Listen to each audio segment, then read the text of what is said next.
بسم الله الرحمن الرحيم. الحمد لله رب العالمين. اللهم صل وسلم وبارك على سيدنا محمد النبي الأمي وعلى آله وأصحابه وأزواجه ومن اهتدى بهديه واستنى بسنته إلى يوم الدين. تركنا المحجة البيضاء ليلها كنهارها لا يزيغ عنها إلا هالك. وبعد. So alhamdulillah, we are reading from the Majalis of Sayyidina Shaykh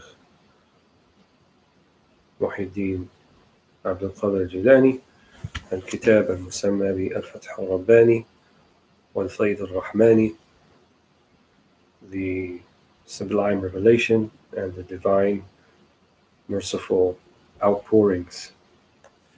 And we hope to avail ourselves of some of this fayd and some of this fath, some of these openings and some of these outpourings. تتنزل الرحمات بذكر الصالحين. The mercy of Allah subhanahu wa ta'ala, the merciful blessings of Allah subhanahu wa ta'ala come down with the remembrance of Salihin, the remembrance of those who preceded us or those who are contemporary with us, who we consider to be the Salihin, those who are good in action and good in works and so forth. So if we get nothing out of it except we are mentioning Salihin, then it would not have been in vain. Then at least we availed ourselves of that. And hopefully there'll be more than that too. And inshallah, in our mizan, in our scales, and in our record of this short time that we are spending in dunya, inshallah, it will be recorded as something that all of us we did for Allah subhanahu wa ta'ala, and also in the mizan hasanat al-Shaykh nafsuhu, Shaykh Abd al-Jilani, radiallahu anhu. So we have reached the 38th discourse or majlis, and I intend to cover the 38th and 39th in this session, and probably here on out try to do at least 2 of these majalis in each session. So taking certain parts that we pre-select in the hope that we can inshallah finish it before the end of Ramadan. So that's the goal here, inshallah. So this one, number 38, some of the themes that we're going to find in here that the Shaykh talks about is the importance of taking from authoritative knowledge, al-ulama warathatul anbiya, which is a theme we've seen before. Scholars are the heirs of the prophets. And also in the beginning, he'll talk a little bit about this idea of al-Qadir as-sahih. So the Qadir being, a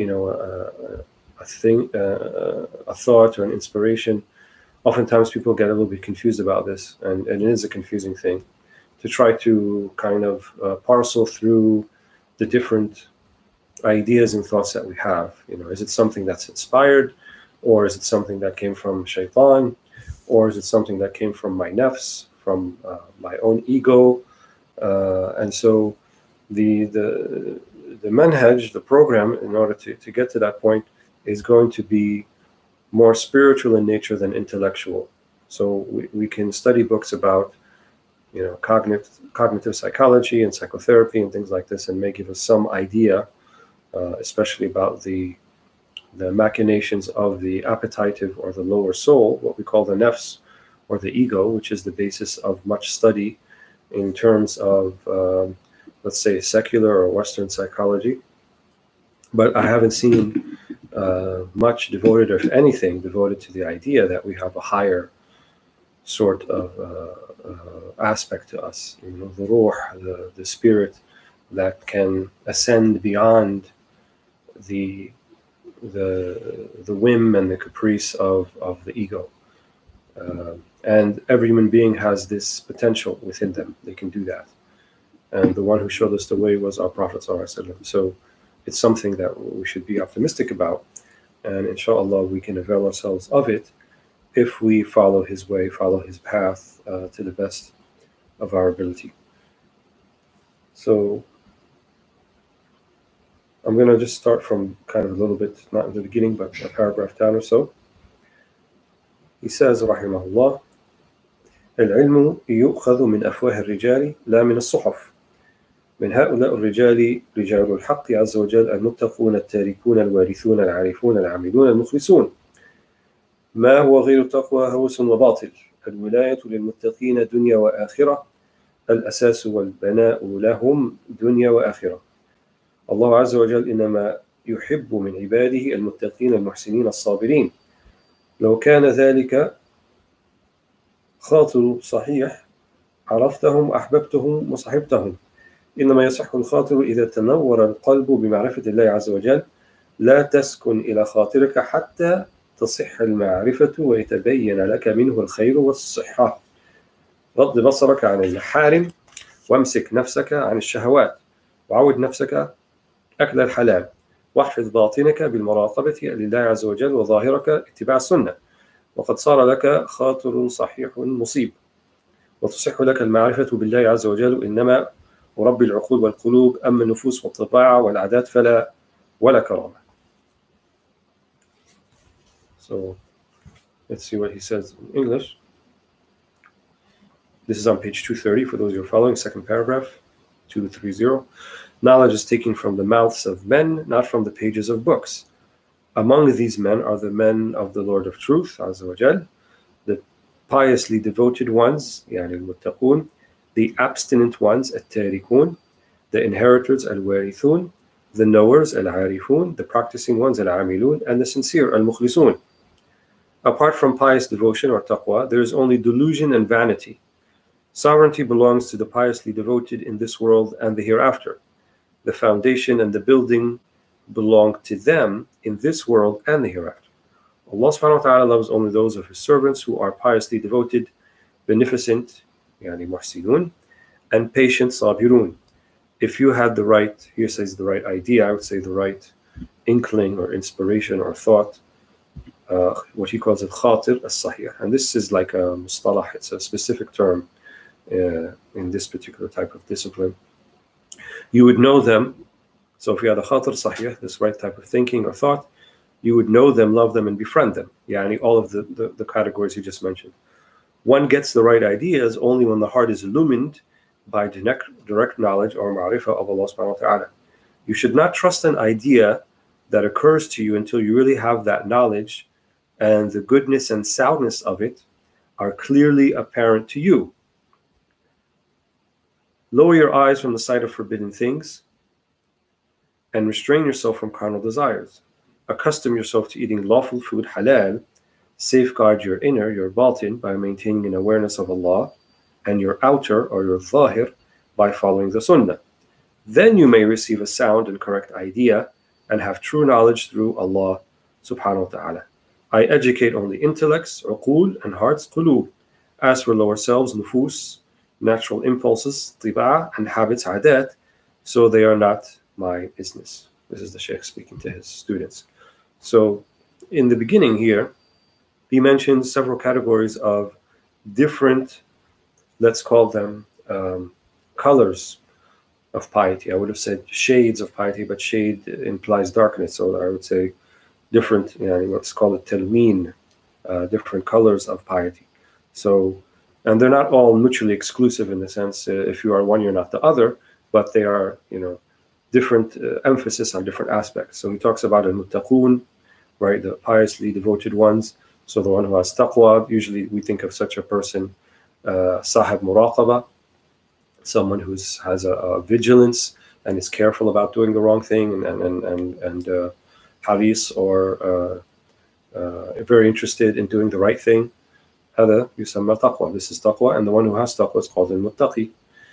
The abstinent ones, al-tarikun, and here the emphasis is on avoidance of obviously prohibited things, and then avoidance of shubuhat, avoidance of things that are ambiguous, and then also avoidance of things that may be halal but serve no real purpose for the enrichment of the soul.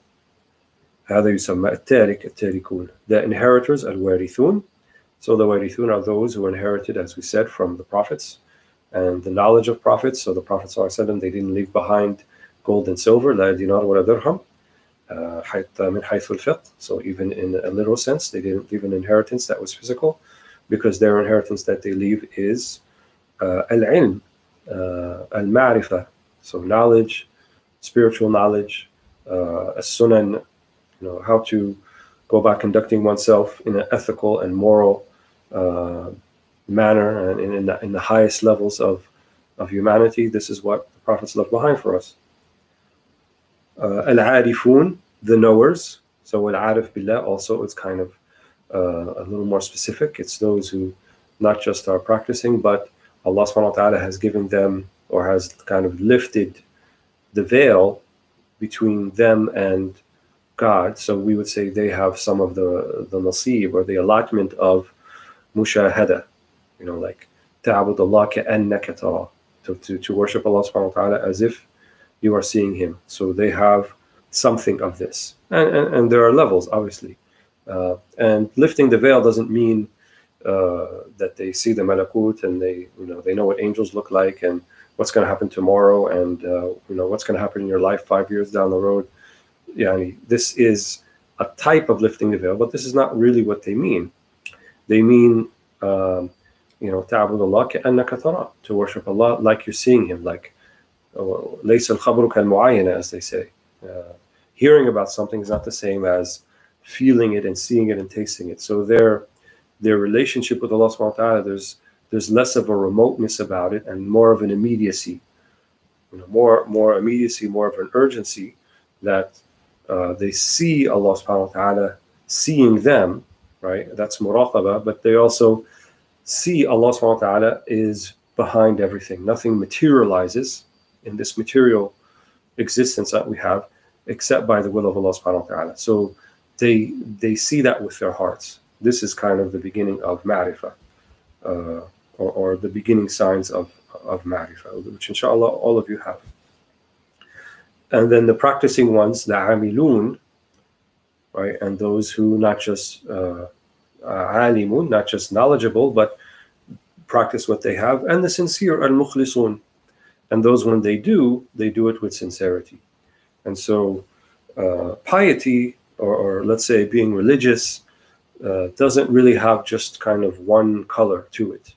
There are different colors to it, and depending upon your rizq, right, depending upon your own spiritual qisma, or your rizq, or what Allah has what Allah wants to give to you, you may have more of a success or inclination or aptitude for certain some of these words than others. Some people will be the warithun. In other words, they will be the one who inherited the knowledge of the prophets, and then they will pass it on to others. Others may be at-tarikun, right? Some people may be very vigilant about themselves and very careful about what they partake of the dunya. And some people may be mukhlisun. Maybe they don't do so much, but what they do, they do very sincerely. And so all of those things are beautiful. All those things are good. And you may be in more than one category. But this is really what makes a community, and makes a society, and makes it thriving, not just surviving, but thriving, and easier to raise your children in such a community that has people like this, easier to pass on beautiful and inherited traditions that deal with how we eat, how we drink, how we greet one another, how we respect our elders, older people, how we are merciful with our younger people, all of the adab, all of the etiquettes. But when the community or the society is predicated on nufus, right, on ego, and on, as he said, adat, bad habits, and tiba, and just personal inclination, it's very difficult to thrive in a society like that, in a community like that. Someone who has a little bit of piety will feel very strange in such a place, and feel very out of place, and it will feel foreign and alien to them, and you get a feeling of isolation and alienation.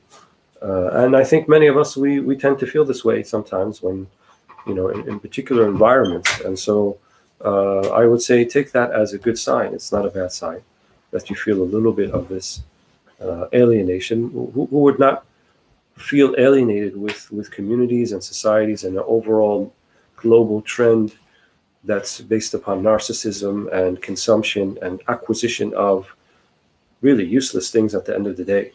Who cares if your bag is Coach or you got it from TJ Maxx or Kmart or Carrefour? You know, at the end of the day, it's some, you know, lettering and name. They're all made in factories in China anyway. But then we assign these, you know, really trivial ways of you know, evaluating things, and it's all based upon, you know, the love of consumption and appealing to the lowest common denominator within a person, and, you know, then assigning value to that, and then we vie with one another in that thing, and then we like to show it off and show people more of this particular socioeconomic level or status or mustawa ijtimai. All of that comes under the rubric or the heading of dunya. So when the Shaykh talks about dunya, when the Quran talks about dunya, وَذَمِّ dunya, and how bad dunya is and how we have to stay away from it, it's those things. Not that I eat good, nutritious food, or I, you know, seek the most ethical means by which to get food and meat, and no, that's a part of dunya, but that's using your adab, that's using that which you know, min ajl al-akhirah, right, for the benefit of the akhirah. And so these are type of communities we want to revive and to bring back and to build once again. And yes, it's going to be against the trend. Yes, it's going to be against the overall, you know, arc of consumption and of love of pleasurable things and vying with one another and showing off, لَعِبٌ وَلَهْوٌ وَتَكَاثُرٌ فِي الْأَمْوَالِ وَالْأَوْلَادِ, as the Quran says. But if you want to be on the straight and narrow, and you want to be on a straight path, the Sirat al-Mustaqim, as it were, to Allah subhanahu wa ta'ala, then it's going to involve some sacrifice, obviously, and it's going to involve feeling a bit alienated.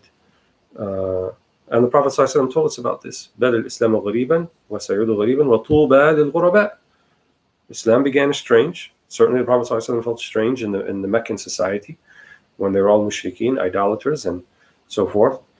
And it will return and be strange once again. وَطُوبَى لِلْغُرَبَاءِ.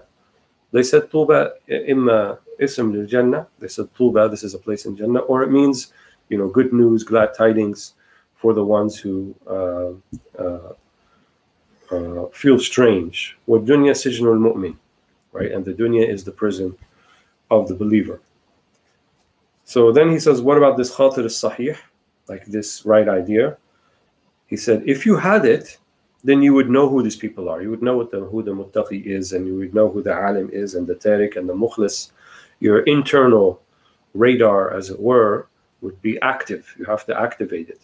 But if it's not activated, then you're going to have yani khalit. You'll have a confusion and mixing, and not sure what's right and what's wrong. And the nafs has a way of tricking you, and it has a way of deceiving you and making you something that you know is absolutely wrong, but somehow you justify it to yourself. Just because you get a khatir, just because you get a feeling that this thing may be, well, if this thing wasn't meant to be, then why would it be here? And why would I feel this way if I wasn't supposed to pursue this feeling or this way of action or whatever? Not necessarily. That could be your nafs. That can be nafs al-ammara bis-su'. Ammara commands, you know, the lower ego that commands to all iniquity, to the worst things, and nafs al-ammara bis-su'. So those things have to be, you know, the arif is the one who recognizes when the nafs al-ammara bis-su' is talking, right? When the nafs al-lawwama is talking.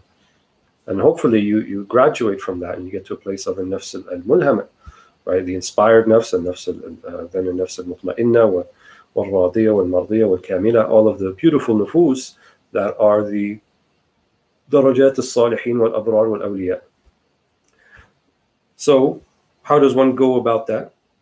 He said, lower your eyes from the haram, restrain yourself from carnal desires, eat yourself to lawful food, halal, safeguard your inner by maintaining an awareness of Allah, and your outer by following the sunnah. And we all know that. It's kind of straightforward. He said, then you may receive a sound and correct khatir, right? Then the khawatir will come from the right place, because there was a tasfiyat al-batin. You have to purify what's going on inside of you first, and kind of separate the wheat from the chaff.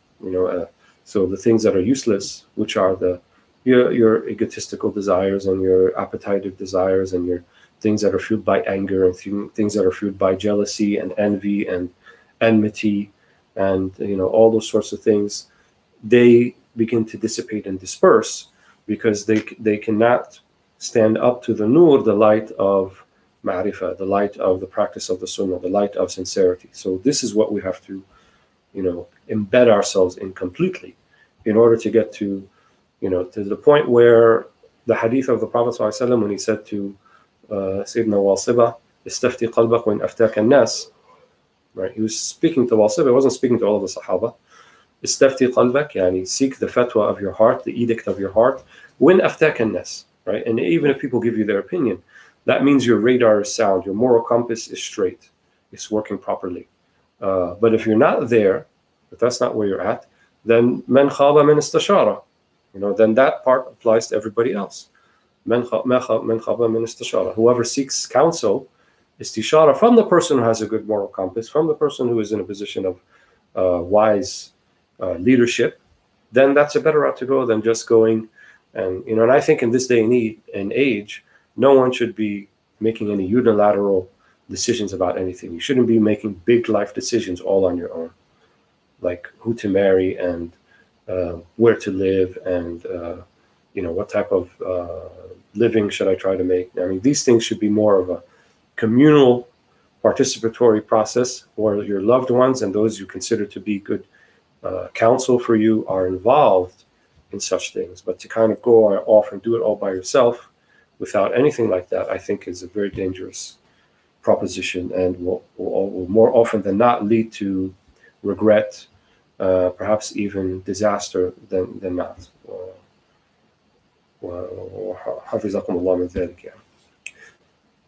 So he said, do all that, then you receive a sound and correct idea and have true knowledge through Allah subhanahu wa ta'ala. So in order to have these khawatir that are good, how do you know if you're beginning to get good khawatir? How do you know that you're getting to that place? Well, are you doing what not just Shaykh Abd al-Jilani said, but all of the pious predecessors and all of the ulama before him, and including our Prophet ﷺ said? Are you actually following the sunnah? Is your hem Allah subhanahu wa ta'ala? Is the first thing that you wake up, when you wake up, you think about Allah, and the last thing before you go to sleep, and His remembrance? And are you endeavoring to practice the sunnah as much as you can and give some of the nawafil, do some of the voluntary acts of piety? Are you finding those things in your heart? And if you are, then then you could say maybe you're on the right track, inshallah. So I want to go on to another section here in the same one,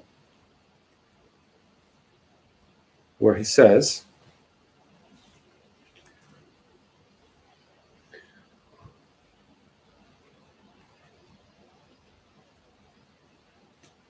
talks about patience, so the meaning of patience.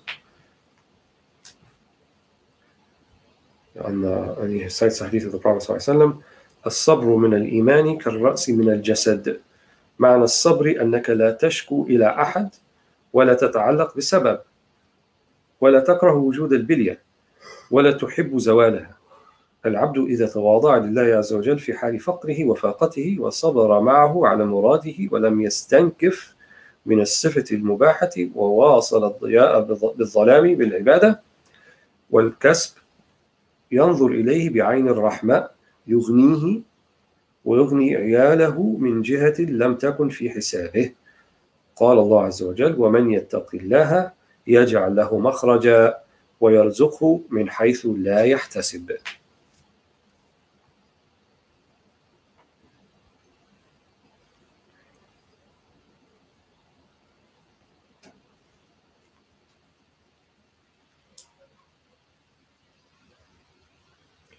So this is on page 232, like the third paragraph down, if you're following.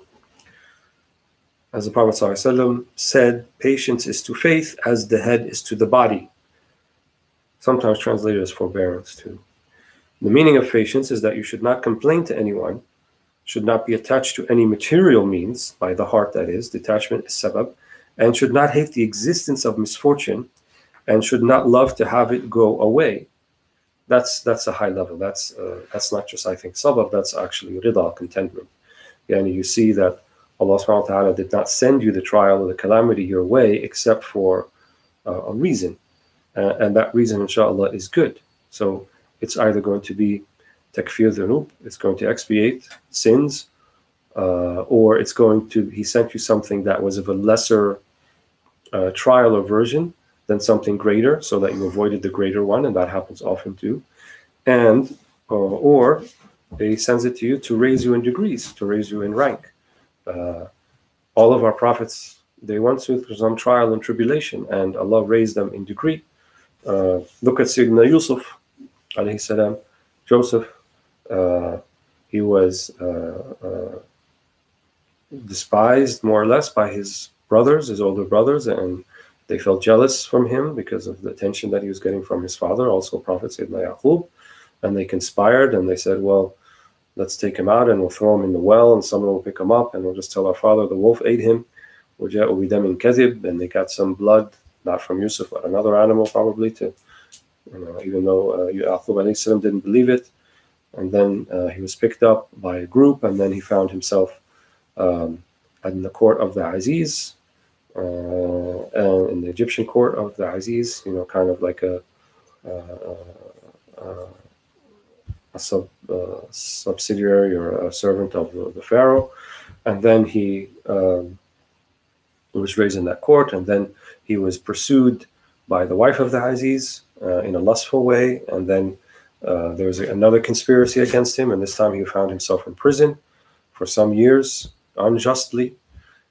And then one of his prison mates, he told him, don't forget about me if you get out, and let them know that I'm here. And that prison mate forgot about him until years later, until the Aziz had a dream about 7 cows. Some were thin, some were not, and it was metaphoric in nature.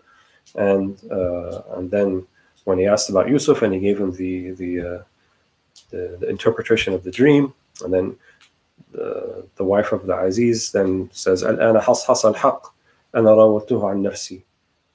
Now the truth has become clear. I was the one who pursued him, not the other way around. Then he was freed from prison, and the Aziz saw how intelligent and how scrupulous he was, and how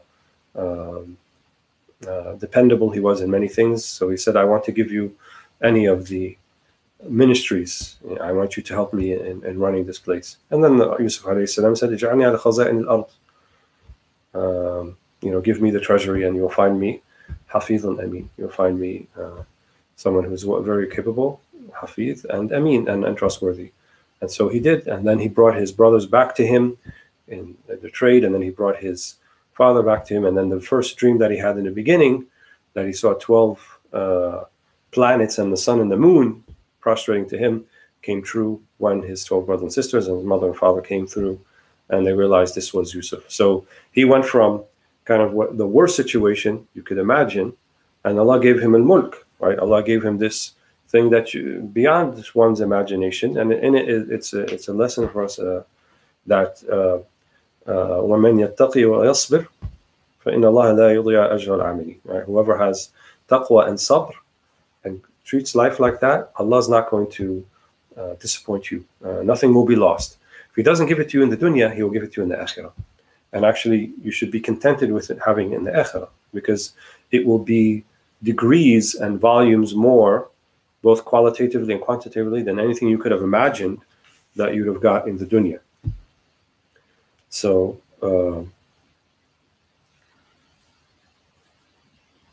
so he says the meaning of patience, let's go back to this, is that you should not complain to anyone, not be attached to the sabab, should not hate the existence of misfortune, and should not love to have it go away, because there might be something in it that will be valuable to you. When the servant behaves humbly towards Allah, that while his state is one of poverty and neediness, when he is patient with him in compliance with his will, is not too proud to conduct himself in the manner permitted, and brings light to bear in the darkness through worshipful service, ibadah, and earning, he looks upon him with the eye of mercy, rahmah, enriches him and enriches his dependents from a quarter that was never within his reckoning. As Allah has said in the Quran, whoever is dutiful towards Allah, وَمَنْ يَتَّقِ اللَّهِ يَجْعَلْ لَهُ مَخْرَجًا. Allah prepares a way out for him and provides him from sources he could never imagine. وَيَرْزُقُهُ مِنْ حَيْثُ لَا يَحْتَسِبُ. So that means to have faith in Allah subhanahu wa ta'ala and anticipation that Allah will give you from sources you never even imagined is part of taqwa. It's part of taqwa. So if you're only looking to the things that you can think of where your sustenance will come, then هذا نقص في التقوى. Then you are deficient in your taqwa, because clearly Allah subhanahu wa ta'ala says, وَمَنْ يَتَّقِ اللَّهَ يَجْعَلْ لَهُ مَخْرَجًا. So what is the route to finding a way out of difficulty, or a way out of, look to Yusuf, he was in the prison, he was in the well, Allah brought him out of both of those things. Look to Musa alayhi salam, he was in the cradle in the Nile River, and Allah brought him out of that. Look to Yunus ibn Matta, who was in the belly of the whale, and Allah subhanahu wa ta'ala brought him out of that. And look to Isa ibn Maryam, Jesus the son of Mary, when the Pharisees and others sought to kill him and crucify him, Allah raised him to heaven and brought him out of that. So Allah yunaji man yasha. Allah will give you, so He will save you, and you will find salvation in ways you couldn't imagine. Who could have imagined that? Could you think Yunus in the belly of the whale could have imagined he would be in that situation, and he got out of that situation? Or Isa ibn Maryam, Jesus son of Mary, would be in that situation, and Allah subhanahu wa ta'ala will bring him out of that situation by taking him and raising him and then giving him everlasting life until he comes for the second coming. So if Allah can do that with his prophets, he can do even things that we're not even looking to this degree of saving and salvation and so forth.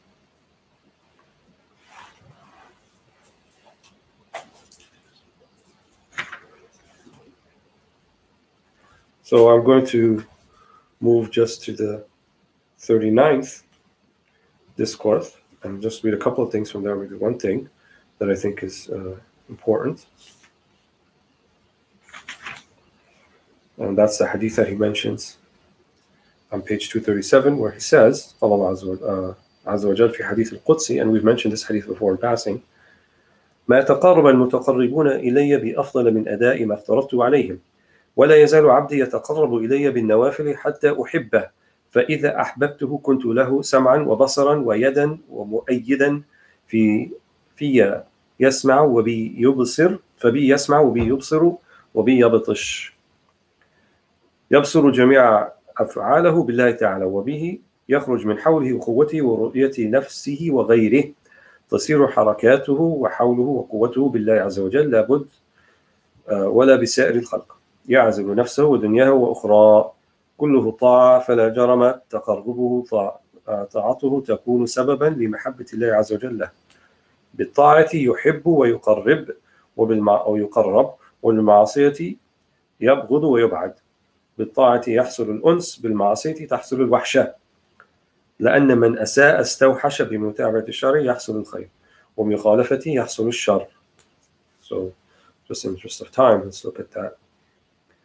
So Allah subhanahu wa ta'ala says, but here page 237, the Hadith al-Qudsi, those who draw near do not draw near to me with anything more excellent than fulfillment of that which I have established as a duty for them. مَفْتَرَضْتُهُ عَلَيْهِمْ, that which is an obligation. So when Allah subhanahu wa ta'ala obligates something upon you, النَّفَعَ يُودْ إِلَيْكَ لَا إِلَيْكَ, the benefit of it ultimately goes back to you, not back to Allah subhanahu wa ta'ala. He is not in need of you fulfilling your obligations. It doesn't add anything to him, but it's for your own benefit. And then he says, my servant continues to draw near to me through supererogatory acts of worship, in nawafil, until I love him.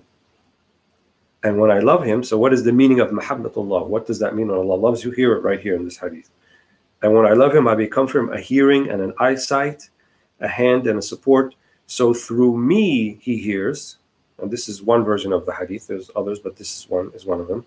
So through me he hears, through me he sees, and through me he grasps. So then the Shaykh says he perceives all his actions through Allah, and through him he abandons his own power and strength and his regard for himself and others.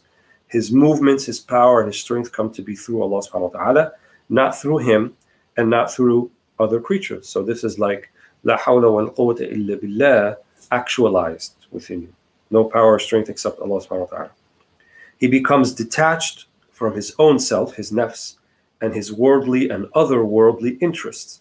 The whole of him is obedience, so his obedience will surely bring him near to Allah. It will be a reason for Allah subhanahu wa ta'ala to love him. Through obedience, one is loved and brought near, while through disobedience, one is hated and kept at a distance. Through obedience, intimate friendship is gained, while through disobedience, lonely isolation is obtained. And all this dealing with Allah subhanahu wa ta'ala. Allahu alladhi yuqarribuka aw yub'iduka. So you want taqarrub, alayka bil-ta'a. If you're not interested in taqarrub and you do usyan, then so yub'iduka. Then you will feel remote from Allah subhanahu wa ta'ala. So through obedience, intimate friendship is gained, while through disobedience, lonely isolation is obtained, because he who acts badly must suffer alienation. وَكَفَ بِهِ عَذَابًا. Right? Just to feel remote from Allah subhanahu wa ta'ala, that's enough of a punishment. And that's really the real punishment, even in the hellfire. It's not the niran, but it's niran al-bu'd. So not the actual physical heat.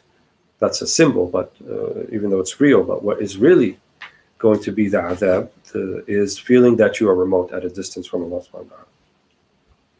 So through the sacred law, shara, one obtains a good result, while the consequence of violating is bad. If a person does not have the sacred law as his companion under all circumstances, he will perish with those who perish. So we'll stop here. Alhamdulillahi Rabbil Alameen.